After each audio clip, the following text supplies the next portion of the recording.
ఈ లెసన్‌లో unit number 6 Nirmal Kumar Bose. ఇతను ఒక వినూత్నమైన వ్యక్తి. కలకట్టాలో 1901లో జన్మించారు. ఒక సామాజిక శాస్త్రాల మీద ఒక విపరీతమైన ఆసక్తితో జియాలజిస్ట్ అయినా కూడా ఈ సామాజిక శాస్త్రాల మీద విపరీతమైన ఆసక్తితో ఈ యొక్క సామాజిక శాస్త్రము అండ్ గిరిజన సమాజ శాస్త్రం మీద కూడా ఇతను ఎంతో పరిశోధన వ్యాసాలు రాశారు. అనేక రకాల సామాజిక సంస్కృతుల మీద అనేక రకాల గ్రంథాలని వెలువరించారని మనం చెప్పుకోవచ్చు. తర్వాత నిర్మల్ కుమార్ బోసు విభిన్న విద్యాపరమైన అభిరుచులు కలిగిన ఒక పండితుడిగా మనం చెప్పుకోవచ్చు. భారతదేశంలో మానవ శాస్త్రము మరియు సమాజ శాస్త్రం యొక్క అభివృద్ధి పైన అనేక రకాల ఉపన్యాసాలు ఇచ్చి ఒక ప్రఖ్యాతమైన మానవ శాస్త్రము సమాజ శాస్త్రం మీద ఒక ప్రఖ్యాతమైన ఉపన్యాసకుడుగా తను ఎంతో పేరు పొందారు. 1901లో కలకత్తాలో జన్మించారు. ఒక సంపన్న కుటుంబంలో ఈ బోస్ జన్మించారు. ఇతని తండ్రి ఒక పేరు ప్రఖ్యాతులున్న ఒక డాక్టర్ అన్నమాట. తల్లి గృహిణి. ఇతను ఆ తల్లి సనాతన ధర్మాన్ని ఎక్కువ పాటిస్తూ ఉండేవాడు. ఒక సదాచార పద్ధతులతో జీవిత విధానాన్ని గడిపేవాడు. తన మనస్సు మీద తల్లి యొక్క ప్రభావం ఎంతో ఉన్నదనేది తను మొదటి నుంచి చెప్పుకునేవాడు. అతి సున్నిత మనస్కుడు. ఇతరులకు ఎప్పుడు సహాయం చేయాలనే దృక్పథంతో ఈ నిర్మల్ కుమార్ బోస్ ఉండేవారు అనమాట. ఆ తర్వాత ఇతని గురించి మనం క్లుప్తంగా తెలుసుకున్నాం అనమాట. ఇక్కడ మొదటగా మనము బోస్ ఒక ప్రముఖ భారతీయ మానవ శాస్త్రవేత్త. తర్వాత ఈ మానవ శాస్త్రంలో అతను భారతీయ సంప్రదాయాలను నిర్మించడంలో నిర్మాణాత్మకమైన పాత్రని వహించారు. ఎన్కే బోస్ జీవితము మరియు ఆలోచనలు ప్రభావితం చేసిన సామాజిక మరియు సాంస్కృతిక నేపథ్యము అవగాహన ఇతను మన సమాజం మీద ఎంతో ఏర్పరిచారనేది మనం చెప్పక తప్పదన్నమాట.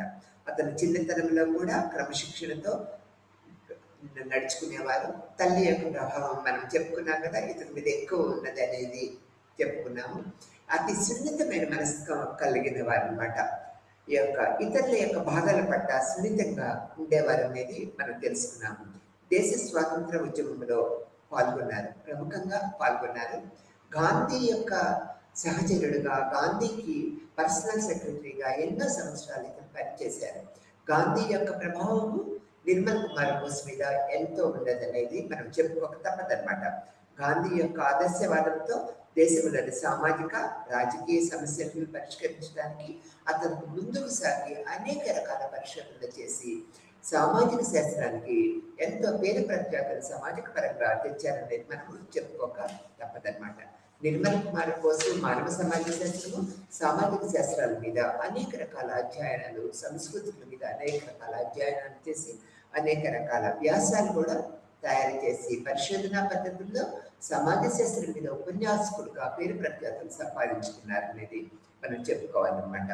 తర్వాత ఇతను సామాజిక మరియు సాంస్కృతిక చరిత్ర, రాజకీయ శాస్త్రము, వాస్తుశిల్పము, మానవ భూగోళ శాస్త్రము, మానవ శాస్త్ర పరిశోధనలో అతడు శాస్త్రీయ ఉత్సుకతను కలిగి ఉన్నారు ఫ్రమ్ ది బిగినింగ్ ఆన్వర్డ్స్. తర్వాత లోతైన శ్రద్ధను ఏర్పరచుకొని ఈ మానవ సమాజ శాస్త్రం మీద ఎన్నో రకాల పరిశోధనలు చేశారనేది చెప్పుకున్నాము.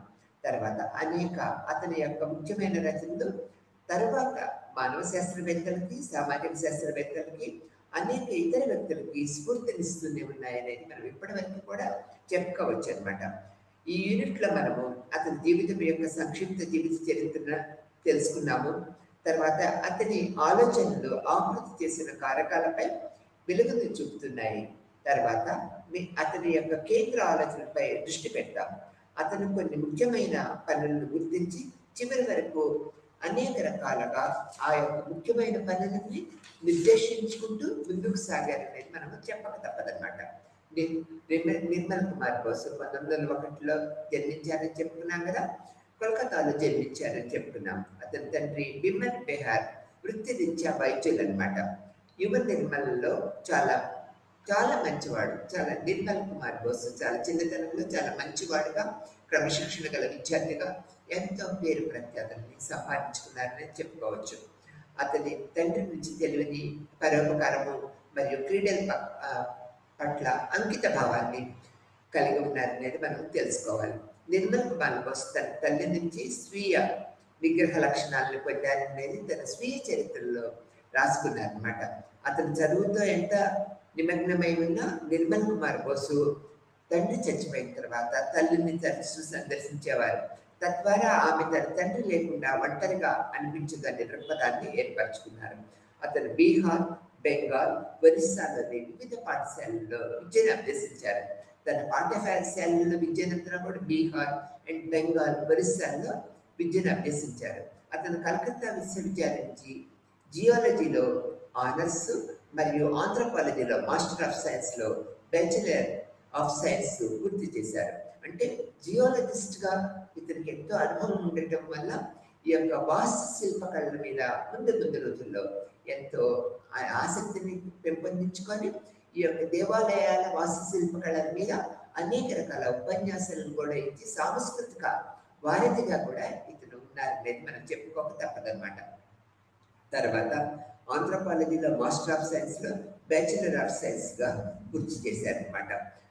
మాస్టర్ పూర్తి చేసిన తర్వాత ఫీల్డ్ బేస్డ్ సోషల్ ఆంథ్రోపాలజికల్ రీసెర్చ్లో మరియు పరిచయం ఏర్పరచుకొని బోస్ 29 సంవత్సరాల వయసులో తన కెరియర్ని విద్యావేత్తగా కాకుండా గాంధీకి అత్యంత అనుచరుడైన సామాజిక కార్యకర్తగా, ఒక సోషల్ వర్కర్గా, గాంధీతో పాటు ఒక సోషల్ వర్కర్గా, ఒక పర్సనల్ సెక్రటరీగా ఎంతో కాలము గాంధీజీతో పాటు జీవితాన్ని కొనసాగించారనేది మనం చెప్పుకోవాలి. ఆ సమయానికి దాదాపు అన్ని సంబంధిత గాంధీ సాహిత్యాలని చదివారు. గాంధీజీ జీవిత విధానాన్ని కొనసాగిస్తూ ఉన్నప్పుడు గాంధీ రాసిన అన్ని రకాల పుస్తకాలని చదివి ఆకలింపు చేసుకున్నారు. గాంధీ తత్వాన్ని తనలో ఇమిడింపు చేసుకున్నారు అనేది మనం చెప్పుకోవాలన్నమాట. 1930 నుండి అతను గాంధేయ సామాజిక క్రియాశీలతకు నిమగ్నమయ్యారనేది చెప్పక తప్పదన్నమాట. పనిచేశారు. తర్వాత స్థానికత, అక్షరాస్యత, కుటీర పరిశ్రమలకి ఖాదీ సంఘము అండ్ వయోజన అక్షరాస్యత కేంద్రము స్థాపన ద్వారా బీర్భూమ్లోని హరిజనులకి మధ్య ప్రత్యేకంగా హరిజనుల అభివృద్ధి కోసం కూడా పనిచేశారు. ఇతను కుటీర పరిశ్రమ కేంద్రంగా మళ్ళీ హరిజనుల వయోజన విద్యా కార్యక్రమాల ద్వారా ఈ యొక్క హరిజనుల యొక్క విద్యా వ్యాప్తికి ఎంతో కృషి చేశారనేది మనం చెప్పుకో తప్పదు. హరిజనుల మధ్య ప్రత్యేకంగా పనిచేశారు. శాసన ఉల్లంఘన ఉద్యమంలో అతను చురుకుగా పాల్గొన్నారు. అతను మొదటిసారిగా రాజకీయ ఖైదీగా కూడా ఇది శాసన ఉల్లంఘన ఉద్యమంలో పాల్గొనడం వల్ల రాజకీయ ఖైదీగా కూడా జైలు శిక్ష అనుభవించారనేది మనం చెప్పుకోవాలన్నమాట. తర్వాత అతను కలకత్తా విశ్వవిద్యాలయంలో అధ్యాపకుడిగా 1938లో చేరారన్నమాట.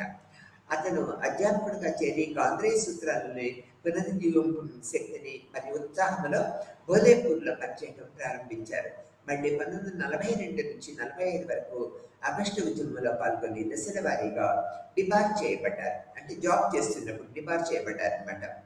ఈసారి అతను రాజకీయ ఖైదీగా ఏ కేటగిరీ రాజకీయ ఖైదీగా జైలుకు వెళ్ళారు. 1946లో అతను కలకత్తా విశ్వవిద్యాలయంలో కల్చరల్ జియోగ్రఫికల్ ప్రొఫెసర్గా నియమితులయ్యారు. తర్వాత సెప్టెంబర్ 1947 వరకు మహాత్మా గాంధీ వ్యక్తిగత కార్యదర్శిగా మరియు బెంగాల్ వ్యాఖ్యాతగా పనిచేయడానికి ముందస్తు సెలవు పొందారు. ఆ యూనివర్సిటీలో పనిచేస్తూ ఉన్నప్పుడు ఈ సెలవుని గ్రాంట్ చేయించుకున్నారు అనమాట.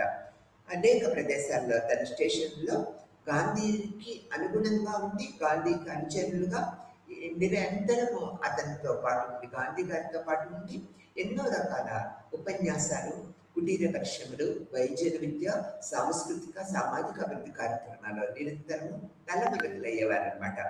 తర్వాత అనేక ప్రదేశాల్లో ఇతను పనిచేశారు. అతను చిన్న వయసులోనే జాతీయ ఉద్యమంలోని గాంధీ గారి యొక్క రచనల ద్వారా చిన్న వయసులోనే జాతీయ ఉద్యమంలోకి ఆకర్షితులయ్యారు. మరియు ఇతని శాస్త్రీయ మరియు సాహిత్య పనికి విలక్షణమైన అంచుని అంటే ఒక విలక్షణమైన పద్ధతిని ఏర్పరిచింది అనేది మనం తెలుసుకోవాలన్నమాట. బోస్ జీవితంపై అతి పెద్ద ఏకైన ప్రభావం గాంధీజీతో అతను గల అనుబంధంగా మనం చెప్పుకోవాలి. గాంధీజీతో ఎన్నో సంవత్సరాలు కలిసికట్టుగా ఉండటం వల్ల అతని యొక్క గాంధీజీ గారి ప్రభావం అతని బోస్ మీద, నిర్మల్ కుమార్ బోస్ మీద ఎంతో ప్రభావం ఉన్నది అనేది మనం చెప్పుకోవాలి. భారతదేశంలో కొత్త సమాజాన్ని సృష్టించడంపై గాంధీజీ ఆలోచనలపై బోసు ఆసక్తిని కలిగి ఉన్నారు. మరియు అతని రచనలు వివరంగా మనకు అధ్యయనం చేశారు. ద్వారా అతను గాంధీజీ కార్యదర్శి మరియు సన్నిహిత సహచరుడుగా పేరు ప్రఖ్యాతులు సంపాదించుకున్నారు. అనుభవం ద్వారా గాంధీ సత్యాన్వేషణ గురించి బోసు గుర్తుడయ్యారన్నమాట. అతని దృష్టిలో గాంధీజీ సర్వోత్కృష్టమైన ఫీల్డ్ వర్కర్గా అతని మనసులో ఎల్లప్పుడూ చూడటానికి మరియు వినటానికి సిద్ధంగా ఉండేవాడు అన్నమాట. ఎవరు చెప్పినా వినటానికి మళ్ళీ చూడటానికి అనేక గ్రంథాలని, గాంధీజీ యొక్క స్వీయ గ్రంథాలను పఠించడానికి ఆసక్తి చూపుతూ ఉండేవారు అనేది మనం చెప్పుకోక తప్పదన్నమాట. మరియు మానవ నిర్మితి మొదటి అనుభవించకుండా దాని గురించి ఎప్పుడూ ముగింపు తీసుకోవద్దని తన అభిప్రాయాన్ని చెప్పేవారు. అంటే మనం ఒక అనుభవాన్ని పొందిన తర్వాతే దాని గురించి చెప్తే బాగుంటుంది అనేది తన యొక్క అభిప్రాయంగా విలువరించారు. ఎందుకంటే అనుభవం లేకుండా మనం ఏం చెప్పినా కూడా అది పై పైన చెప్పినట్లుగానే ఉంటుంది అనేది ఏర్పరచుకొని నిర్మల కుమార బోసు అనుభవం అనే దానికి పెద్దపీట వేశారు తన యొక్క జీవిత విధానంలో. తర్వాత గాంధీపై అనేక రకాల పుస్తకాలు రాశారు. గాంధీ రచనలు అన్ని రచనలు చదివారు. తర్వాత గాంధీతో సహచర్యుడిగా ఎన్నో సంవత్సరాలు జీవిత విధానాన్ని గడిపారు. అందుకని ఇతను గాంధీ మీద తన వ్యక్తిగత అభిప్రాయాలను వ్యక్తపరుస్తూ అనేక రకాల గ్రంథాలని రచించారనేది మనం చెప్పుకోవాలన్నమాట. బోస్ వైవిధ్య వృత్తిని కలిగి ఉన్నాడు. అనేక రకాల వృత్తుల్లో ఇతను ప్రావీణ్యత ఉన్నదనేది మనం చెప్పుకోవాలి. అతను గొప్ప విశిష్టతతో ఉన్నత స్థానాలను కలిగి ఉన్నాడు. అతను భారతదేశంలో మరియు విదేశాల్లో వివిధ విశ్వవిద్యాలయాల్లో తన ఉపన్యాసాలని చెప్పారనమాట. ఇంతవరకు అతను 1959 నుంచి 64 వరకు ఆంథ్రోపాలజికల్ సర్వే ఆఫ్ ఇండియా డైరెక్టర్గా పనిచేశారు. మరియు 1967-70 వరకు భారత ప్రభుత్వంలో షెడ్యూల్ కులాలు, షెడ్యూల్ తెగల యొక్క కమిషనర్గా కూడా పనిచేశారు. అంటే ఈ యొక్క ఆంథ్రోపాలజికల్ డైరెక్టర్గా పనిచేయడం వల్ల గిరిజనుల యొక్క సామాజిక వ్యవస్థ మీద ప్రముఖ ఆసక్తిని ఏర్పరచుకున్నారు. ఆ తర్వాత భారత ప్రభుత్వము షెడ్యూల్ కులాలు, షెడ్యూల్ తెగల యొక్క కమిషనర్గా నియమించడం వలన వాళ్ళ అభివృద్ధికి నిరంతరము తన జీవిత కాలంలో అభివృద్ధి పదంలోకి వాళ్ళని ఎలా తీసుకువెళ్ళాలనే దృక్పథంతో నిరంతరము పనిచేస్తూ ఉండేవారు అనేది మనం తెలుసుకోవాల్సిన విషయము. ఆంథ్రోపాలజీలో అతనికి అద్భుతమైన పని చేసిన పనికి గుర్తింపు లభించిందనమాట. బోస్ 1948లో ఆసియాటిక్ సొసైటీ ఆఫ్ బెంగాల్ నుంచి $12 గోల్డ్ మెడల్కి అర్హులయ్యారనమాట. తర్వాత అతను 1949లో ఇండియన్ సైన్స్ కాంగ్రెస్ యొక్క ఆంథ్రోపాలజీ మరియు ఆర్కియాలజీ విభాగానికి అధ్యక్షుడిగా ఎన్నికయ్యారు. అతను సహచరుడిగా ఎన్నికయ్యాడు. 1955లో national institute of science of India అతను అంకిత భావంతో కూడిన సామాజిక కార్యకర్త మరియు అనేక రాజకీయ సమస్యలకి వివిధ హోదాల్లో పనిచేశారు. 1966లో అతను పద్మశ్రీని కూడా పొందారు. ఇక్కడ చూడండి, ఇతని సామాజిక అభివృద్ధికి నిరంతరం కృషి చేయడం వల్ల షెడ్యూల్ కులాలకి, షెడ్యూల్ తెగలకి ఎంతో అభివృద్ధి పథంలోకి తీసుకురావటము, సామాజిక శాస్త్రము, మానవ ఆంథ్రోపాలజీకి ఎంత పెద్ద పీట వేసి అనేక నూతన రచనలు చేయడం వల్ల, సామాజిక అభివృద్ధి కార్యక్రమాలకు నిరంతరమైన కృషి చేయడం వల్ల, గాంధీ అనుచరుడుగా గాంధీ మీద అనేక రకాల గ్రంథాలు వెలువరించడం వల్ల సామాజిక సాంస్కృతిక కార్యకర్తగా అతను ఎంతో పేరు తెచ్చుకున్నాడు సమాజ అభివృద్ధిలో. 1966లో పద్మశ్రీ అనే పురస్కారాన్ని భారత ప్రభుత్వం నుంచి అందుకున్నారనేది మనకి తెలిసిన విషయమే. ఈ విధంగా నిర్మల కుమార్ బోసు అనేక రకాల్లో నిష్ఠాతులుగా మనం చెప్పుకోవచ్చు అనమాట. ఇతని యొక్క కేంద్ర ఆలోచన పరిధి ఏ విధంగా ఉంటుంది అనేది మనం తెలుసుకోవాలనుకున్నట్లయితే, నిర్మల కుమార్ బోస్ రాసిన అనేక 3 బెంగాలీ పుస్తకాలు మనకి ప్రముఖంగా మనం చెప్పుకోవాలన్నమాట. శాస్త్రవేత్తలందరితో, ప్రముఖులతో పంచుకున్నారనేది మనము చెప్పుకోవాలి.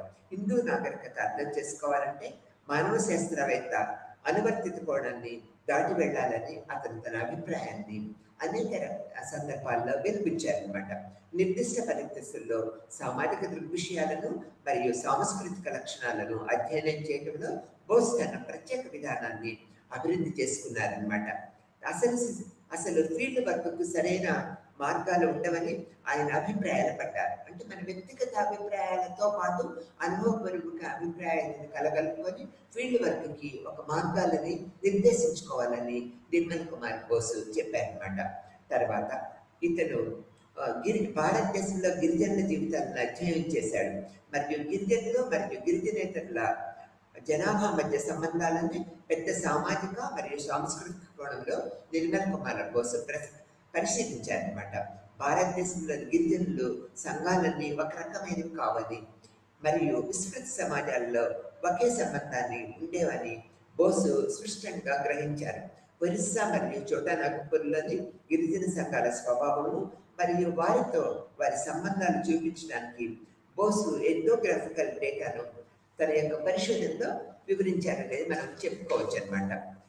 ఆ తర్వాత విస్తృతమైన మరియు భారతదేశంలో గిరిజన సంఘాలను వర్గీకరించడానికి అతని సంబంధిత ప్రమాణాలను బోస్ ఉపయోగించారు.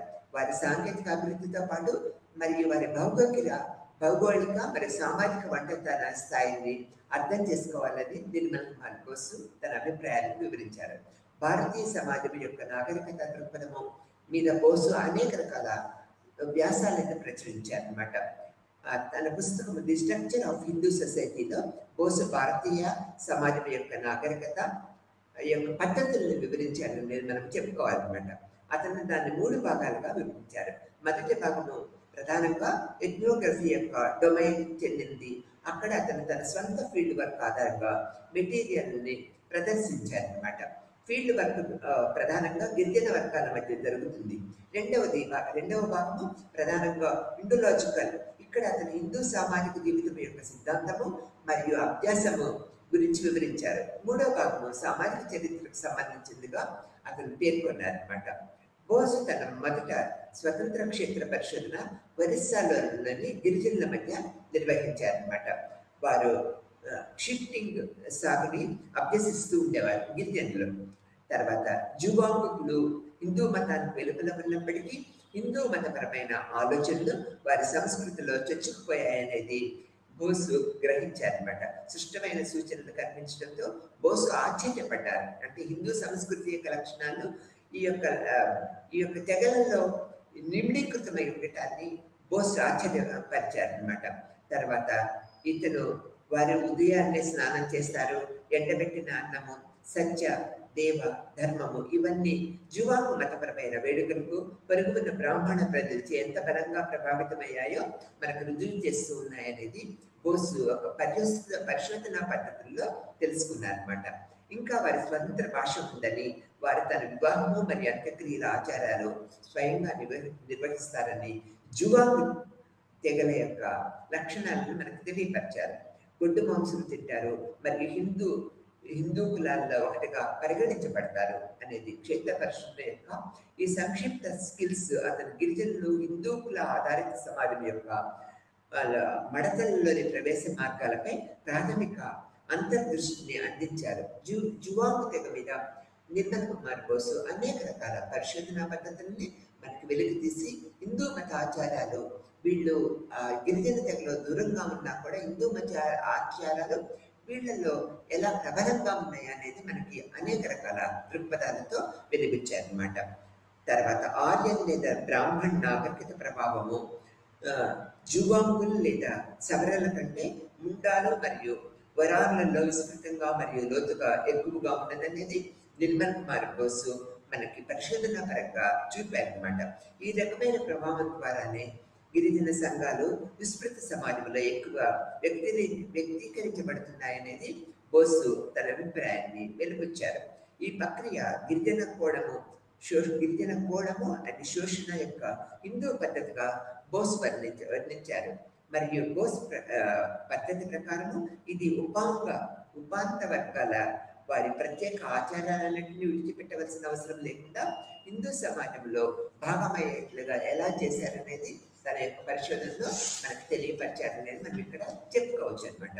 ఇతను ఈ విధంగా బోసు ఈ జువాంగ్ తెగ మీద పరిశోధనా పద్ధతుల్లో హిందూ మత పద్ధతులన్నీ కూడా వీరు తన సంస్కృతిలో కలిసిపోయేటట్లుగా చేసుకొని ఒక ప్రత్యేకమైన హిందూ తత్వాన్ని వాళ్ళు మనకి సమాజపరంగా వెలుగులోకి తెచ్చారనేది మనకు చెప్పారు. తర్వాత ఈ యొక్క మార్పు యొక్క సాంస్కృతిక పక్క యొక్క స్వభావంపై అతను కులంలో అప్పుడప్పుడు విచ్చితిని గమనించాడనమాట. ఈ యొక్క సామాజిక మార్పు యొక్క స్వభావం ఒక కులంలో విచ్ఛిన్నత ఎలా ఏర్పడుతుంది అనే దృక్పథాన్ని మనకు వెలుగులోకి తెచ్చారు. అలా అలానే బయట నుంచి వచ్చిన గిరిజన సమూహాలని హిందూ సామాజిక సంస్థల్లో చేర్చుకోవటము గమనించవచ్చనేది ఒక పరిశోధనా పద్ధతుల్లో పేర్కొన్నారనమాట. తర్వాత జుబాంగ్ లేక ముండాస్ వంటి కొత్త రిక్రూట్మెంట్లను సరిగ్గా ఇప్పుడు హిందూ కులాలని పిలవకపోవచ్చు. కారణం ఏంటంటే వారు బ్రాహ్మణులచే పాలించబడని వారి స్వతంత్ర సామాజిక ఆచారాలు ఇంకా నిలుపుకున్నారు. మరి స్వతంత్ర ఆచారాలను నిలుపుకుంటూ ముందుకు పెడుతూ ఉన్నారు. ఇది హిందువులు తమ సొంత వ్యవస్థలో గిరిజన సమూహాలని శోషించుటకు పద్ధతిగా ఇక్కడ మనము చూడగలుగుతాం. దీనివల్ల మనము ఏ విధంగా గిరిజనుల పద్ధతుల్ని మనము హిందూ సమాజ పద్ధతులకు అనుగుణంగా ఉన్నాయో మనం పరిశీలించడానికి ఒక దృక్పథాన్ని మనం ఏర్పరచుకోగలుగుతాం అనేది ఇక్కడ మనకు తెలుస్తూ ఉన్నదన్నమాట. తర్వాత బ్రాహ్మణీయ మరి గిరిజన అనే రెండు సామాజిక సంస్థల యొక్క సహ వినికి మరియు అంతర్ చొచ్చుకుపోవటాన్ని బోసు ఈ చెప్పుకోవచ్చు. ఇది క్షేత్ర శాస్త్రవేత్తగా అతని సామర్థ్యాన్ని సృష్టం చేస్తూ ఉంటుంది అనేది సూచిస్తున్నది అనమాట. బోస్ ప్రకారము ఈ రెండు సామాజిక సంస్థాగత విధానాలు భారతదేశంలో చాలా కాలం పాటు సహజీవనం చేస్తూ ఉన్నాయి. మొదటి ఉన్నతమైన సాంకేతిక ప్రాస్తావరం కలిగి ఉన్నది. రెండవ దానికంటే స్కిల్స్ పెద్దది మరియు సమస్యలోని సంక్లిష్టమైన క్షమానుగ్రతము ఏర్పాటు ఉన్నప్పటికీ అన్ని వర్గాల వారి విలక్షణమైన ఆచారాలను పాటించే అధిక సాంకేతిక సామర్థ్యం మరియు హక్కు గిరిజన వర్గాలకి ఆకర్షించింది అనేది మనం గ్రహించవచ్చు. మానవ సమాజ శాస్త్రవేత్తగా బోసు సంస్కృతి యొక్క నిర్దిష్ట నమూనాను బహిర్గతం చేయటంలో మాత్రమే కాకుండా నమూనా వెనుక ఉన్న సిద్ధాంతము కనుగొనటంలో కూడా ఆసక్తిని బోస్ కలిగి ఉన్నారు. సమాజము వాస్తవానికి ఎలా పనిచేస్తుందో అర్థం చేసుకోవటంలో సిద్ధాంతము ఒక అనివార్యమైన సహాయంగా బోస్ పేర్కొన్నారన్నమాట. బోస్ హిందూ సమాజ రూపకల్పన గురించి తమ ఆలోచనలను పరిష్కరించడానికి ఇండాలజీ డొమైన్ నుంచి సాక్ష్యాలను కూడా ఎంచుకున్నారు. ఆ తర్వాత అతను ఇతిహాసాలు, స్మృతులు, బౌద్ధ గ్రంథాలు మొదలైన అనేక గ్రంథాల నుంచి విషయాలను అరువుగా తీసుకున్నారు. మనకి బోస్ ఎక్కువగా స్మృతులు, ఇతిహాసాలు, బౌద్ధ గ్రంథాలు మొదలైన అనేక మూలాల నుంచి అందులో ఉన్న సాంస్కృతిక పద్ధతుల్ని, విలువలతో కూడిన సాంస్కృతిక పద్ధతిని మనకి అతను ఒక అరువుగా తీసుకున్నారండి. అంటే వాటి యొక్క ప్రభావము ఇతని యొక్క బోధనా పద్ధతుల్లో, మళ్ళీ యొక్క పరిశోధనా పద్ధతుల్లో మనం స్పష్టంగా చూడగలుగుతూ ఉంటాం అనేది మనకు తెలిసిన విషయమే అన్నమాట. పవిత్ర సాహిత్యం యొక్క పఠనం నుంచి పునరుజ్జీవించబడే ప్రక్రియలను జాతి శాస్త్రవేత్తగా గుర్తించి వాటిని సమానంగా ఉంటాయని అతను తన భావాన్ని వెలువరించారు. క్షేత్రంలో చేసిన పరిశీలనలు అతను రామాయణం నుంచి ఒక కథను కూడా ఉదహరించారు అనేది మనము చెప్పుకోవాలన్నమాట. తక్కువ కులాల వ్యక్తులు 2 సార్లు జన్మించి అభ్యాసాలను అనుసరించడం చేసే ప్రయత్నాలను ఉదాహరణగా ఇతను చెప్పారు. బోస్ ఇతిహాసాలు మరియు స్మృతుల పఠనం నుంచి వర్ణ వ్యవస్థ రూపకల్పనని గుర్తించడానికి ప్రయత్నించారు. మనం వర్ణ వ్యవస్థ గురించి చెప్పుకున్నట్లయితే ఏం చెప్పుకుంటున్నాము? బ్రాహ్మణులు, క్షత్రియులు, వైశ్యులు, శూద్రుల గురించి చెప్పుకుంటున్నాము. వీళ్ళ యొక్క జీవిత విధానము, ఆచార వ్యవహారాలు, సాంస్కృతిక పద్ధతులు, ఆహార నియమాలు, వివాహము, జీవిత విధానాలన్నింటినీ కూడా వర్ణ వ్యవస్థ ప్రక్రియ నుంచి గ్రహించినట్లయితే మనకి అనేక రకాల నూతన సామాజిక అనుభవాలను మనకి తెలుసుకోగలుగుతామనేది ఇతను అభిప్రాయపడుతూ వర్ణ వ్యవస్థ యొక్క రూపకల్పనను ఎక్కువగా గుర్తించడానికి ప్రయత్నం చేశారనేది చెప్పుకోవాలన్నమాట. నిర్దేశ కమ్యూనిటీలు వారి మూలాలు మరియు పనితీరు ప్రకారము ఆక్రమించిన ర్యాంకులను వివరించే నిరంతర ప్రయత్నానికి అతను ప్రయత్నం చేశారనేది చెప్పుకోవాలి. ఇట్లానే నిర్మల కుమార్ బోస్ వివిధ గ్రంథాలలో నిర్దేశించిన రాజు యొక్క విధుల గురించి సంక్షిప్త ఆలోచనలు కూడా మనకి నిర్దేశించారు. రాజపాలనలో వివిధ వర్గాల మధ్య ఉన్న ఆచారాలు వైవిధ్యానికి అనుగుణంగా పెద్ద సమాజం ఏర్పడిందని, ఈ ఆచారాలు అంతర్లీనంగా ఒక నిర్ణీత రకమైన ఆర్థిక సమస్య యొక్క పద్ధతి మనకు తెలియపరుస్తుంది అనేది బోస్ చెప్పారు. సాంప్రదాయ వ్యవస్థలో గ్రామీణ జీవితం అనేక విధాల ఆర్థిక సమస్య యొక్క ప్రాథమిక యూనిట్. బోస్ గ్రామ జీవితాన్ని చర్చించారు. మరియు పని విభజనపై దృష్టి సారించారు. పని విభజనపై వినూత్నమైన రూపకల్పన చేశారు. ఇది చాలా వివరంగా మనకి తెలియపరిచారు. గ్రామస్తులు వారి వినియోగించే వాటిలో ఎక్కువ భాగాన్ని ఉత్పత్తి చేస్తారు మరియు ఆ మేరకు ఆ గ్రామము స్వయం సమృద్ధి కలిగిన యూనిట్. కానీ గ్రామీణం యొక్క స్వయం సమృద్ధి సాపేక్షమైనది, సంపూర్ణమైనది కాదని బోస్ అభిప్రాయపడ్డారని మనం చెప్పుకోవాలి. గ్రామంలో ఉత్పత్తి చేయని వాటికి వారు మార్కెట్ లేదా జాతరలు లేదా యాత్రికల నుంచి సేకరిస్తూ ఉన్నారనేది బోసు తన పరిశోధన పద్ధతిలో మనకు తెలియపరిచారనేది మనం చెప్పుకుంటూ ఉన్నాం అనమాట. తర్వాత ముస్లిం పాలన భారత సమాజంలో కొన్ని మార్పులను తీసుకొచ్చిందనేది బోసు గ్రహించారు. మనకి స్వాతంత్రం రాకముందు ముస్లిమ్స్ అన్ని కొన్ని వందల సంవత్సరాలు పరిపాలించారనేది మనం చెప్పుకున్నాం కదా. అందుకని ఇతను బోసు తన పరిశోధన పద్ధతిలో ముస్లిం యొక్క పాలన భారత సమాజంలో కొన్ని మార్పులు తీసుకొచ్చిందనేది చెప్పారు. కొన్ని కొత్త హస్తకళలను ప్రవేశపెట్టింది అనేది ముస్లిం పాలన కొన్ని కొత్త హస్తకళలను ప్రవేశపెట్టింది అనేది చెప్పారు. అయితే అవి ప్రధానంగా పట్టణాలు, నగరాలకే పరిమితమై ఉన్నాయనేది తన యొక్క పరిశోధనలో చెప్పారనమాట. తర్వాత సంస్థ యొక్క ప్రాథమిక నమూనాలను మనము మార్చలేమనేది బోసు నొక్కి వక్కాణించారు. హిందూ సాంఘిక సంస్థ యొక్క ప్రతిపాదనను సవాలు చేయడానికి బోస్ చేసిన ప్రయత్నాలు 2 ఉదాహరణలుగా ఉన్నాయనేది మనం చెప్పుకోవాలి. ప్రాచీన కాలంలో బౌద్ధ మతము మరియు మధ్యకాలంలో చైతన్య యొక్క భక్తి ఉద్యమము ప్రముఖ పాత్ర వహించాయి అనేది చెప్పుకోవాలి. తర్వాత ఇక్కడ ప్రాచీన కాలంలో బౌద్ధ మతము ప్రాముఖ్యత వహించాయి. ఆ తర్వాత చైతన్య యొక్క భక్తి ఉద్యమం కూడా ప్రముఖ పాత్ర వహించి ప్రముఖ సాంస్కృతిక లక్షణాలని సమాజపరంగా గ్రామ ప్రాంతంలో, పట్టణ ప్రాంతంలో, నగర ప్రాంతంలో కూడా ఎక్కువ ఈ యొక్క సాంస్కృతిక లక్షణాలని మనకి ఏర్పాటు వాదం ద్వారా మనం సమాజపరంగా మనం నిర్మించుకున్నాం అనేది మనం ఇక్కడ తెలిసిన విషయమే. ఈ ఉద్యమాల పట్ల హోదాను మరియు కులాల ప్రమాణగత ర్యాంకింగ్ను ఈ బోసు తిరస్కరించారన్నమాట. వారి మతంలోని కొత్త జీవితాన్ని తీసుకొచ్చారు. కానీ ప్రస్తుత సామాజిక వ్యవస్థపై గణనీయమైన డెంట్ చేయడంలో వారు విఫలమయ్యారనే దృక్పథాన్ని మనం ముస్లిం పాలనలో మనం తెలుసుకోగలుగుతాం. వారి ఉత్పత్తి యొక్క సమస్యల్లో ఎటువంటి ప్రాథమిక మార్పులు సృష్టించలేదు. ఒక రొటీన్ ప్రాసెస్లో ఈ యొక్క ఉత్పత్తి విధానం జరిగిపోతూ ఉన్నదనేది మనం చెప్పుకోవచ్చు. తర్వాత ఆర్థిక వ్యవస్థపై బోస్ తన అభిప్రాయాల్ని ఈ విధంగా చెప్పారు. ప్రాథమిక మార్పులను బ్రిటిష్ వాళ్ళు ప్రవేశపెట్టిన కొత్త ఆర్థిక శక్తుల్ని కులం ఆధారంగా సాంప్రదాయిక శ్రమ విభజన క్రమంగా ఈ యొక్క కేంద్రీకరించారు. కులము మరియు సాంప్రదాయిక వృత్తి మధ్య అనుబంధము బలహీనపడటం ప్రారంభమైందనేది ఈ యొక్క పద్ధతిలో ఆర్థిక వ్యవస్థ వల్ల మనకు తెలుస్తూ ఉండదు అనమాట. జనాభా గణన డేటా విశ్లేషణ నుంచి బోసు మనకి ఈ విధమైన పద్ధతులు చూపారు. కుల పత్రికలు మరియు ఇతర పత్రాల విశ్లేషణ ద్వారా బోసు వివిధ కులాలు ముందుకు తెచ్చి కొత్త డిమాండ్లను గుర్తించడానికి ప్రయత్నం చేశారు. అట్టడుగు కులాలు ఉన్నత సామాజిక హోదా కోసము వాదనలు వినిపించాయని మరియు బ్రిటిష్ ప్రభుత్వం నుంచి రాయితీలు కోరారని మరియు సాంప్రదాయ హిందూ సమాజం యొక్క సైద్ధాంతిక ప్రతిపాదనలు బోసు మనకి ఒక వివరంగా మనకి సాంప్రదాయ పత్రికల ద్వారా మనకు చెప్పారనేది చెప్పక తప్పదన్నమాట. గతం యొక్క అన్వేషణ నిజమైన శాస్త్రీయ స్ఫూర్తితో నిర్వహించబడితేనే వర్తమానానికి మరియు భవిష్యత్తుకు ఉపయోగపడుతుందని బోసు భావించారనమాట. తర్వాత చారిత్రాత్మక ఉదాహరణలను ఉపయోగించి బ్రిటిష్ పాలన ప్రభావంతో హిందూ సమాజ నిర్మాణము సడలటము మరియు మారటము ప్రారంభమైన కొన్ని మార్గాలను మనకి బోస్ చర్చించారు. ఇప్పుడు ముస్లిం పాలనలో నూతన హస్తకళ ప్రవేశపెట్టారని చెప్పుకున్నాం. ఈ బ్రిటిష్ పాలన వల్ల సామాజిక వ్యవస్థలో అనేక మార్పులు మనకు సంభవించాయని చెప్పారు.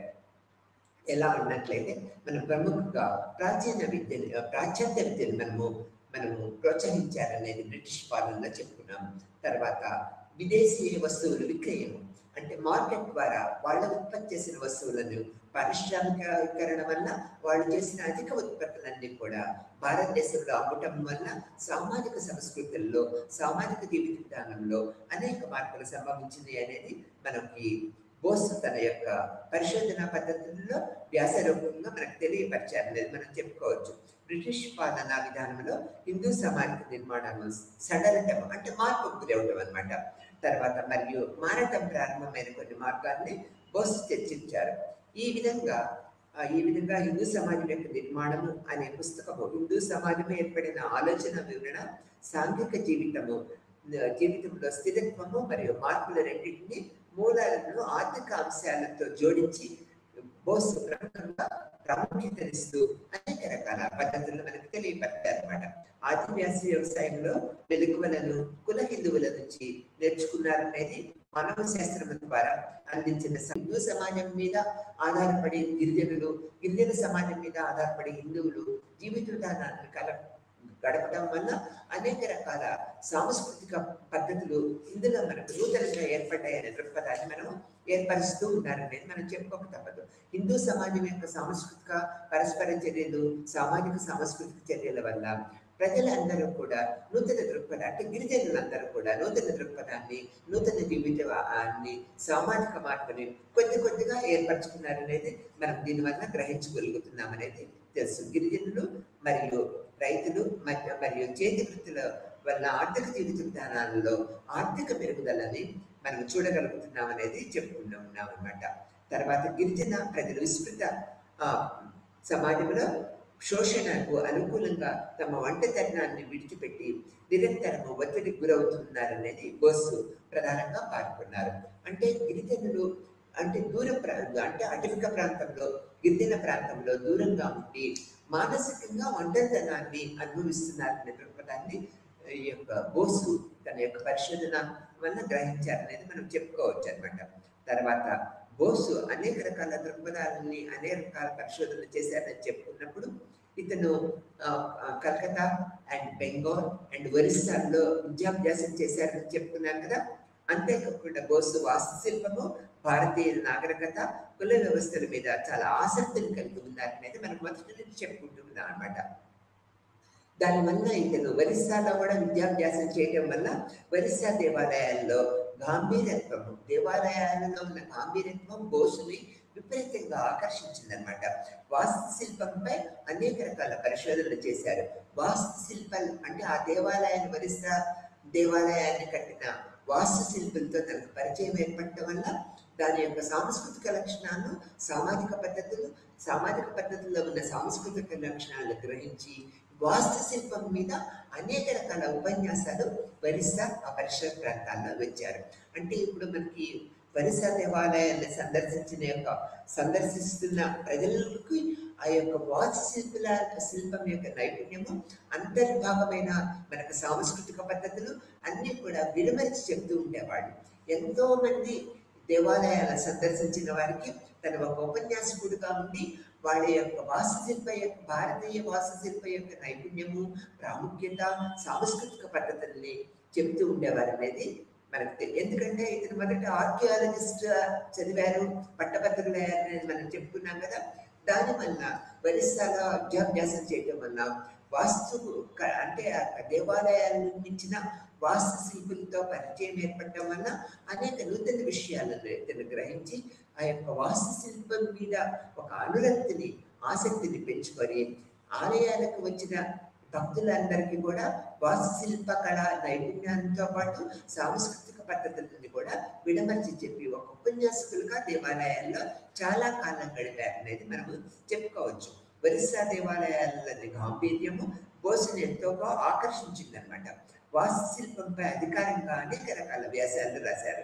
వృత్తిపరమైన నైపుణ్యంతో మరియు నూనె నొక్కటము, కుండలు మరియు చేయడం వంటి చేతి వృత్తుల మీద కూడా పరిశోధన చేసి ఆసక్తిని పెంచుకొని అనేక రకాల వ్యాసాలు రాసి పరిశోధన పద్ధతుల్లో ఈ యొక్క కుల వృత్తుల యొక్క ప్రాముఖ్యతను మనకి తెలియపరిచారు. ఒక్కొక్క ఏరియాలో ఒక్కొక్క రకమైన కుల వృత్తుల వాళ్ళు ఉండేవాళ్ళు అనేది మనం చెప్పుకున్నాం అనమాట. దీనివల్ల అతను కుల వృత్తుల మీద ప్రత్యేకమైన ఆసక్తిని కలిగి ఉన్నారనేది మనకు తెలుస్తుంది. ఆసక్తిని కలిగి ఉండి నూనె తయారు చేయటము, కుండలు తయారు చేయటము, ఆ యొక్క కుల వృత్తుల మీద, సామాజిక పద్ధతుల మీద, ఒక కుల వృత్తి మీద ఉన్న ఆధారభూతమైన జీవిత విధానం మీద అనేక రకాల వ్యాసాలు రాశారనేది నిర్మల కుమార్ బోస్ వల్ల మనము తెలుసుకున్నాం అనమాట. తర్వాత కుల వ్యవస్థ మీద ఇతను అనేక రకాల పరిశోధనలు చేశారనేది బోస్ మనం తెలుసుకున్నాము. కుల వ్యవస్థకు సంబంధించిన బోసు వర్గ వ్యవస్థ మరియు గ్రామీణము లేదా పట్టణముల ప్రాంతాల్లోని నిర్దిష్ట పరిస్థితుల్లో పనిచేసే అనేక జాతుల మధ్య వ్యత్యాసాన్ని చూశారు. ఇతను చూడండి, కుల వ్యవస్థ మీద, వర్గ వ్యవస్థ మీద యొక్క ప్రజల్లో ఉన్న వ్యత్యాసం అంటే డిఫరెన్షియేషన్ని గ్రహించారనేది చెప్పుకున్నారు. తర్వాత కుల వ్యవస్థ సాధారణంగా ఊహించినంత మార్పు లేనిది కాదని ఆయన నొక్కి చెప్పారు. అసలు కుల వ్యవస్థ మార్పు లేనిదని చెప్పుకుంటూ ఉంటాం మనం కొన్ని సందర్భాల్లో. కానీ ఇతను బోస్ ఏం చెప్పారు, కుల వ్యవస్థ సాధారణంగా ఊహించలేనంత మార్పు లేనిది కాదని చెప్పుకున్నారు. అంటే మార్పు గురవుతూ ఉంటుంది కుల వ్యవస్థ కూడా అనేది చెప్పారు అనమాట.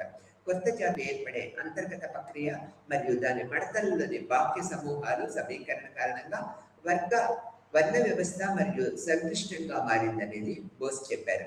గాంధీయ పునర్నిర్మాణ కార్యక్రమం కింద మిరికివాడల్లోని అంటరాని వారి మధ్య పనిచేస్తున్నప్పుడు భారతదేశంలోని కుల వ్యవస్థపై అధ్యయనం చేసి బోసు అతని యొక్క ఆసక్తి అతని మనసులో మనకి అనేక రూపాలలో మనకి ఏర్పడిందనమాట.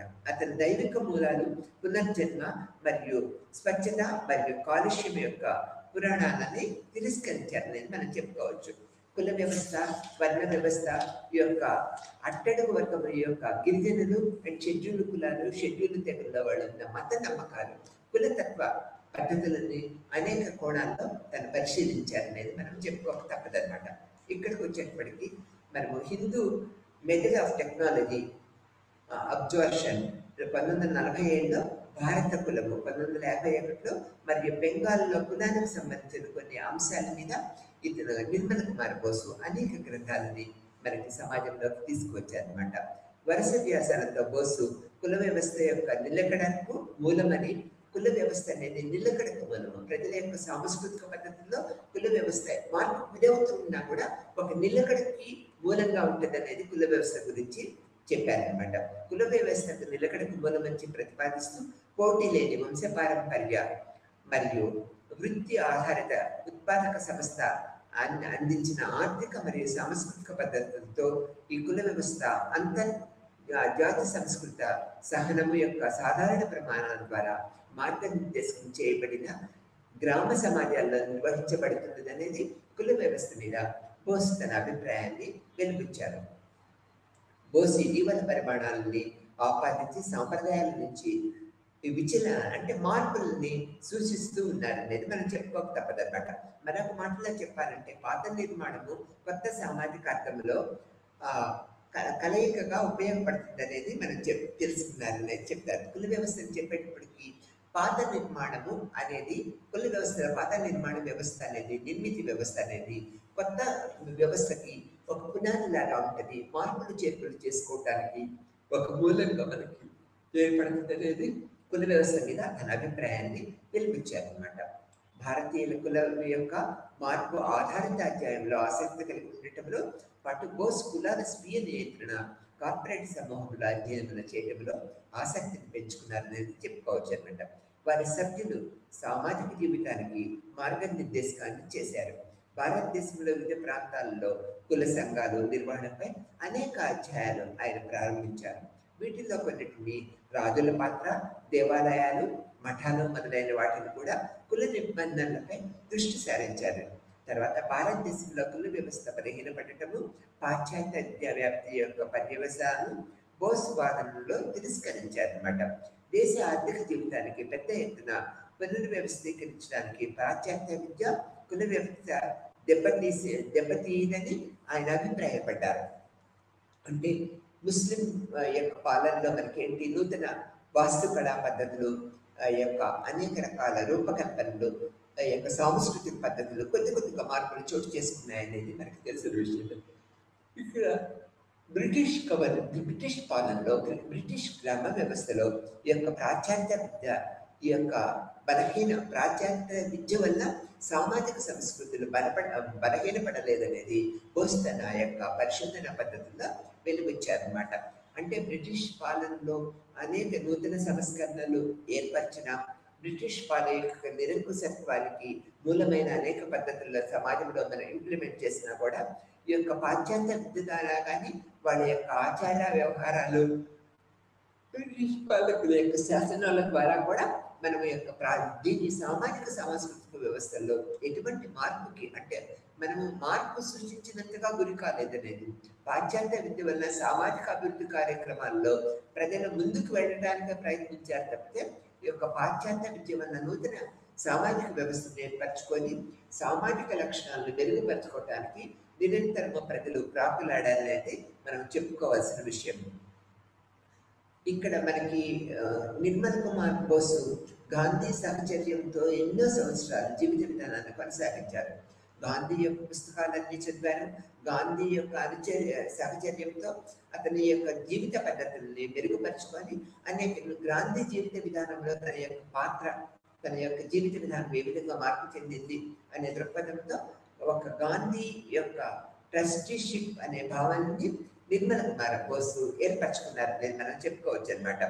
నిజానికి ఈ సమాన పంపిణీ సిద్ధాంతం యొక్క మూల సంపదలు కలిగి ఉన్న నిరుపయోగమైన సంపదకు ధర్మకర్తగా ఉండాలనేది మనం తెలుసుకోవాలన్నమాట చెప్పారనమాట.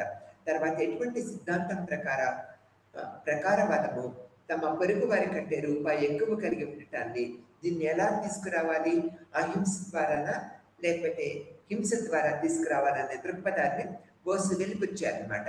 సంపదలు ఆస్తులు లాక్కోవాలా, ఇది చేయాలంటే మనం సహజంగా హింసకు ఆశ్రయించాల్సి ఉంటుందనేది బోసు అభిప్రాయపడ్డారు. ఆ హింసాత్మక చర్యలు సమాజానికి మేలు చేయటము, సమాజంలో పేదగా ఉండటము ఉంటుందన్నమాట. ఎందుకంటే సంపద ఎలా కూడబెట్టుకోవాలో తెలిసిన వ్యక్తి యొక్క బహుమతులను అది కోల్పోతుంది అనమాట. అందువల్ల అహింసా మార్గము స్పష్టంగా ఉన్నతమైనది. ధనవంతుడి సంపదను స్వాధీనం చేసుకుంటాడు. అందులో అతను తన వ్యక్తిగత అవసరాలకి సహేతువుగా అవసరమైన వాటిని ఉపయోగించుకుంటూ ఉంటాడు. మరియు మిగిలినది సమాజానికి ఉపయోగించబడే ధర్మకర్తగా వ్యవహరిస్తాడు.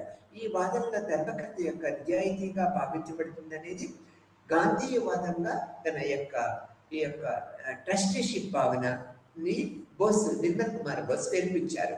అంటే సంపన్నులు నిరంతరము సంపద కావాలని ఆపేక్షిస్తూ ఉంటారు. సమాజంలో వారికన్నా వీరికన్నా మనం ఎక్కువ సంపద కలిగి ఉండాలని ప్రతి ఒక్క ధనవంతుడు ఆశిస్తూ ఉంటాడు.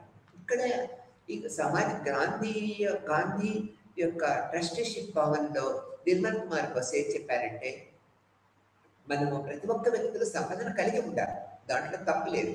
కానీ ఎక్కువ సంపదను కలిగి ఉండాలనే దృక్పథాన్ని ఏర్పరచుకోవడము, అది మనమే అనుభవించాలనే దృక్పథాన్ని ఏర్పరచుకోకుండా కాకుండా మిగులిన సంపదని ఒక ధనవంతుడు అంటే ప్రముఖుడు ఒక ట్రస్టీగా ఉండి ఆ యొక్క సంపదను రక్షించుకుంటూ సమాజ అభివృద్ధి కార్యక్రమానికి కనుక ఉపయోగించినట్లయితే ఎంతో పేరు ప్రఖ్యాతులను పొందగలుగుతామనే దృక్పథాన్ని మన నిర్మల్ కుమార్ బోసు తన అభిప్రాయాన్ని వెలిపించారనమాట. బోసు భారతదేశంలోని కుల వ్యవస్థను తీవ్రంగా విమర్శించారు. కులాల మధ్య సమానత్వం అనే భావన కట్టుబడి ఉన్నాడు.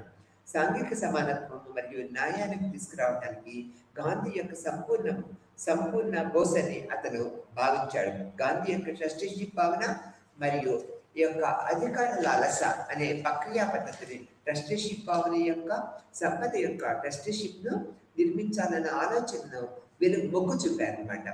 అంటే ఏంటి, ఇక్కడ ఒక ధనికుడు ఆ యొక్క ధనాన్ని ఒక ట్రస్టీగా ఉండి మిగులు ధనాన్ని అంటే తనకు కావాల్సిన ధనాన్ని అట్టుపెట్టుకొని మిగులు ధనాన్ని సామాజిక అభివృద్ధి కార్యక్రమాలకి వినియోగించినట్లయితే సమాజం నిరంతరం అభివృద్ధి పదంలోకి వెళ్తుందనే దృక్పథాన్ని వెలిపించారు.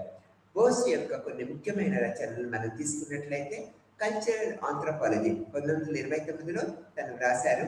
భారతదేశం యొక్క సంస్కృతి మరియు సమాజం అనేది గ్రంథాన్ని రాశారు. The structure of the Hindu society అనే 3 ప్రముఖ గ్రంథాలు కూడా మన భారతదేశంలో లేకపోతే ఇతర దేశాల్లో అప్పటి నుంచి ఇప్పటి వరకు కూడా ప్రముఖ పాత్ర వహించి సామాజిక అభివృద్ధికి నిర్మల్ కుమార్ బోసు యొక్క 3 గ్రంథాలు ప్రముఖ పాత్ర వహించాయనేది మనం ఏర్పరచుకోవాలి. ఆ గ్రంథాలు ఏంటి? కల్చరల్ ఆంథ్రోపాలజీ, భారత సంస్కృతి మరియు సమాజము, the structure of Hindu society. ఈ 3 గ్రంథాల వల్ల నిర్మల్ కుమార్ బోసుకు సామాజిక పరంగా ఎంతో పేరు ప్రఖ్యాతులు ఏర్పడ్డాయనేది మనం తెలుసుకోవచ్చు. ఆ విధంగా కాకుండా కూడా బోసు ఒక ప్రముఖ భారతీయ మానవ సమాజ శాస్త్రవేత్తగా మనం గుర్తించవచ్చు అనమాట. అతను మానవ శాస్త్రంలో భారతీయ సంప్రదాయాన్ని నిర్మించడంలో నిర్మాణాత్మకమైన పాత్రని బోసు వహించారు. ఎన్కే బోసు జీవితము మరియు ఆలోచనలు మనకు అనేక విధాల ప్రభావితం చేశాయనే చెప్పుకోవాలి. సామాజిక మరియు సాంప్రదాయ నేపథ్య అవగాహనకు అతను ఎన్నో రకాల ప్రక్రియ పద్ధతులను మనకి అందించారు. అతను చిన్నతనంలో కూడా క్రమశిక్షణతో మరియు ఇతరుల బాధల పట్ల సున్నితమైన మనస్తత్వాన్ని కలిగి ఉండేవారు అనేది మనం చెప్పుకున్నాం కదా. దేశ స్వాతంత్ర ఉద్యమంలో అతను చిన్నతనంలో చేరి ఎన్నో స్వాతంత్ర ఉద్యమాల్లో పాల్గొని శిక్షలు కూడా అనేక రకాల శిక్షలు అనుభవించాడనే చెప్పుకోవచ్చు. అతను తన మేధో ఉత్తేజాన్ని పొందడానికి అనేక మంది పండితులు మరియు రచయితలను గుర్తించారన్నమాట. వారి రచనలు కూడా తన మీద అనేక సామాజిక శాస్త్రవేత్తలు, ఇండోలజిస్టులు, మానవ సమాజ శాస్త్రజ్ఞుల రచనలు తన మీద ఎంతో ప్రభావం చూపాయనేది తను తెలియపరిచారు. గాంధీ యొక్క ఆదర్శవాదంలో దేశంలోని సామాజిక రాజకీయ సమస్యలను పరిష్కరించడానికి అతను ముందుకు సాగే సమయంలో సాంఘిక శాస్త్రంపై అతను ప్రాథమిక అంతర్దృష్టిని పెరిగి ఈ యొక్క సామాజిక యూనిట్స్ మీద అనేక రకాల పరిశోధనలు వచ్చి ఆంథ్రోపాలజీ, సామాజిక శాస్త్రము, జియాలజిస్ట్గా అతను పేరు ప్రఖ్యాతలను పొందుపరుచుకున్నారనేది మనం చెప్పుకో తప్పదు. మనం చూడండి, ఒరిస్సాలో వాస్తుశిల్పము జియాలజిస్ట్గా అతను ఒరిస్సాలోని దేవాలయాల మీద అనేక రకాల పరిశోధనలు చేసి అనేక రకాల వాస్తుశిల్పి యొక్క ప్రముఖుల లక్షణాలని వెలుగులోకి తీసుకొచ్చి ఆ యొక్క దైవత్యాన్ని, అంటే దేవాలయాల్లోని వాస్తుశిల్పం యొక్క కళల మీద ఒక దైవత్వాన్ని ప్రజల్లోకి ఎక్కువ మనకు ప్రసరింపచేశారు. ప్రముఖ దేవాలయాల దగ్గర తన నుండి అక్కడ వాస్తు శిల్పులతో పరిచయం ఏర్పరచుకొని వాస్తు కళ యొక్క శిల్పుల యొక్క అభిప్రాయాన్ని మేళవింపు చేసుకొని దేవాలయాల ప్రాముఖ్యతలను, దేవాలయాల యొక్క వాస్తు శిల్పి కళలను అక్కడికి వచ్చే సందర్శకులకు, అంటే భక్తులకి నిరంతరము ఉపన్యాస పద్ధతుల్లో మనకు తెలియపరుస్తూ భక్తి రసాన్ని సమాజపరంగా, సాంస్కృతిక పరంగా పెంపొందించారనేది మనం ఇక్కడ చెప్పుకోవచ్చు. అతని ప్రముఖ రచనలు తీసుకున్నట్లయితే అన్నీ కూడా ఎప్పటికీ సామాజిక శాస్త్రవేత్తలకి, మానవ సమాజకర్తలకి, ఆంథ్రోపాలజిస్టులకి, ఇండాలజిస్టులకి ఒక మార్గదర్శకంగా ఉన్నాయనేది మనం చెప్పుకోవచ్చు. అతని ప్రముఖ రచనలు ఇంతకుముందు చెప్పుకున్నాం. కల్చరల్ ఆంథ్రోపాలజీ, భారతదేశంలో సంస్కృతి మరియు సమాజము, the structure of Hindu society అనే గ్రంథాలతో పాటు the structure of Hindu society Bose గ్రంథాన్ని అనేక రకాలుగా బెంగాలీ రచన యొక్క ఆంగ్ల అధ్వానాన్ని ఎంతో మంది చేశారని చెప్పుకోవచ్చు అనమాట. తర్వాత understanding Indian society, a study of the professor N K Bose యొక్క సహకారంతో పరిశోధన సోషియాలజీ విభాగం వాళ్ళు, కలకత్తా విశ్వవిద్యాలయం వాళ్ళు అనే పరిశోధన పత్రాలని మనకి వెలుగులోకి తెచ్చారనమాట. తర్వాత ఈ యొక్క బోస్ యొక్క పరితనాన్ని మనం చూసుకున్నట్లయితే గాంధీ సహచరుడుగా, గాంధీ యొక్క ప్రధాన కార్యదర్శిగా ఉన్నాడనేది మనం చెప్పుకున్నాం అనమాట. గాంధీ యొక్క అన్ని రచనలు తను చదివారు. తర్వాత గాంధీ రచనలు అన్ని చదివి గాంధీ సహచర్యం వలన నూతన విషయాలను గ్రహించి అతని మీద, అంటే గాంధీ యొక్క తత్వాన్ని మీద అనేక రకాల నూతన గ్రంథాలని తెలియపరిచారనేది చెప్పుకోవాలన్నమాట. తర్వాత సామాజిక సాంస్కృతిక పద్ధతుల మీద అనేక పరిశోధనలు చేశారు. సామాజిక శాస్త్రము, మానవ సమాజ శాస్త్రము, ఇండియాలజీ మీద ఎంతో కాలము ఒక ప్రొఫెసర్గా పనిచేసి సామాజిక సాంస్కృతిక అభివృద్ధి మీద ఎన్నో వ్యాసాలని మనకు తెలియపరిచారనేది మనం చెప్పుకున్నాం అనమాట.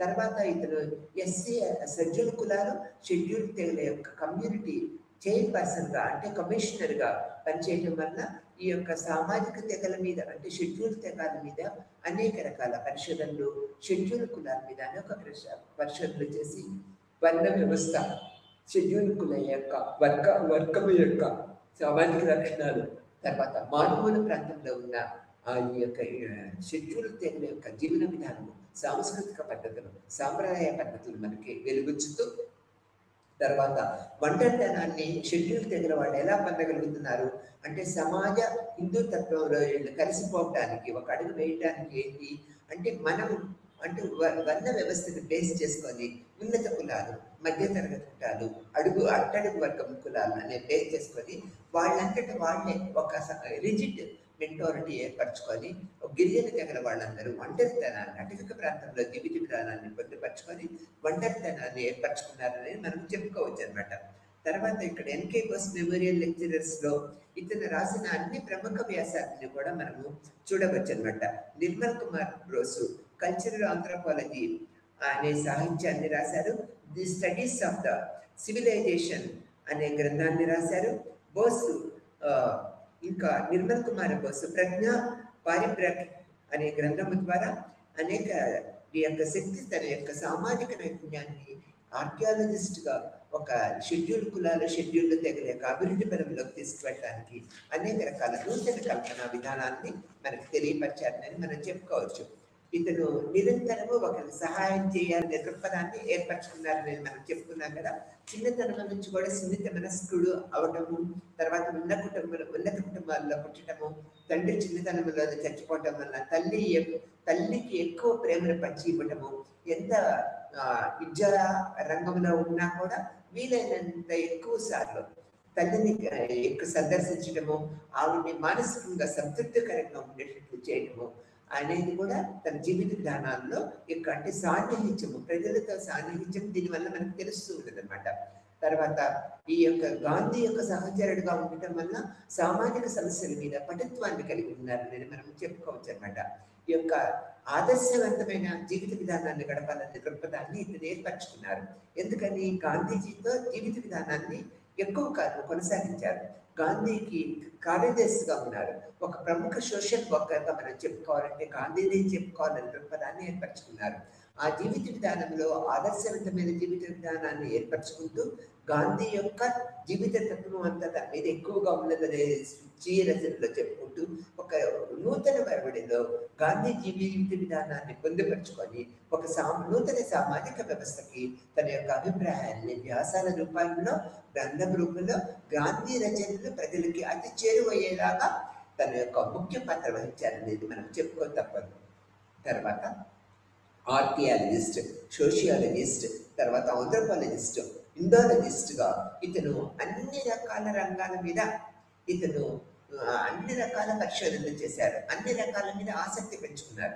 ఒకదాని మీదే ఆసక్తి పెంచుకొని ముందుకు సాగిన వ్యక్తి కాదనమాట. నిర్మల్ కుమార్ బోసు జియాలజిస్ట్, సామాజిక శాస్త్రవేత్తగా, ఈ యొక్క మానవ సామాజిక శాస్త్రవేత్తగా, మళ్ళీ ఇండాలజిస్ట్గా, వాస్తుకళ అంటే జియాలజిస్ట్గా ఉన్నారు కాబట్టి వాస్తుకళ మీద ప్రత్యేకమైన అనురక్తిని, ప్రేమని పంచుకున్నారు.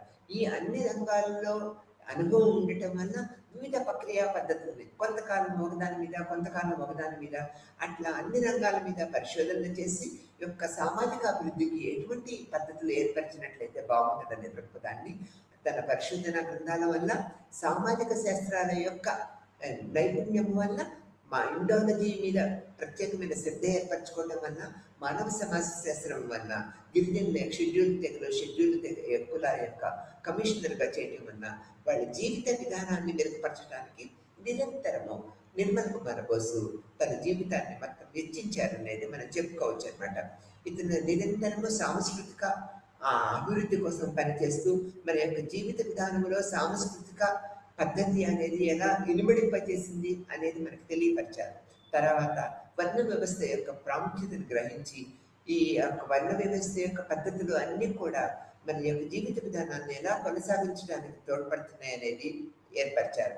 తర్వాత ఒక వర్గాన్ని మనం తీసుకున్నట్లయితే వర్గంలో ఉన్న సామాజిక జీవిత విధానము, వాళ్ళ యొక్క సాంస్కృతిక పద్ధతులన్నీ కూడా సామాజిక జీవితాన్ని అభివృద్ధికి ఎలా దోహదం చేస్తున్నాయి అనేది మనకు చెప్పారు. గిరిజనుల మీద అంటే షెడ్యూల్ కులాలు, షెడ్యూల్ తెగల కమిషనర్గా పనిచేయడం వల్ల గిరిజనుల యొక్క అభివృద్ధి, యొక్క షెడ్యూల్ తెగల యొక్క అభివృద్ధికి నిరంతరం పాటుపడ్డారు. అందుకని వయోజన విద్యా ప్రక్రియ పద్ధతుల్లో ఇతను ప్రముఖ పాత్ర వహించారు. గిరిజన తెగలకి, గిరిజన కులాలకి ఉన్న విద్య లోపం గ్రహించి వాడి యొక్క విద్యాభివృద్ధికై అనేక రకాల వయోజన విద్యా కార్యక్రమాలను చేపట్టి విద్యాపరంగా షెడ్యూల్ తెగలని, షెడ్యూల్ కులాల వాళ్ళని ముందుకు తీసుకువెళ్ళాలనేది మనము చెప్పుకోక తప్పదన్నమాట. ఈ విధంగా షెడ్యూల్ కులాల వాళ్ళకి, షెడ్యూల్ తెగల వాళ్ళకి అభివృద్ధి పథంలోకి తీసుకువెళ్తూ ఇతను అనేక రకాల చేర్పులు, మార్పులు, వాడి జీవిత విధానాన్ని మెరుగుదలకి ఒక ప్రక్రియా పద్ధతుల్ని ఏర్పరిచారు. అనేక ప్రముఖ గ్రంథాలను రాశారు, వ్యాసాలు రాశారు. ఉపన్యాసకుడుగా కూడా ఎంతో పేరు ప్రఖ్యాతులను ఏర్పరిచారు.